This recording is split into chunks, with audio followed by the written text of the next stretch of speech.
समयले हर समयलाई बदल्छ, बस समयलाई अलिकति समय चाहिन्छ।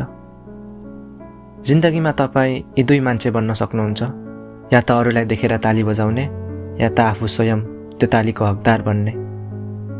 तिमी जति कम बोल्छौ तिम्रो बोलीको मूल्य उति नै धेरै हुन्छ। केही कुराहरू अधुरो नै राम्रो हुन्छन्, पुरा भयो भने त त्यो चाहना नै कहाँ बाँकी रहन्छ र। समयभन्दा ठुलो किताब अनि अनुभवभन्दा महान शिक्षक यो संसारमा कहीँ छैन। खराब परिस्थितिले नै वास्तवमा सही मान्छेको पहिचान गराउँदो रहेछ। जिन्दगी भनेको सल्केको चुरोट जस्तै हो, तान्दा पनि सकिन्छ अनि त्यसै छोडो भने पनि सकिन्छ।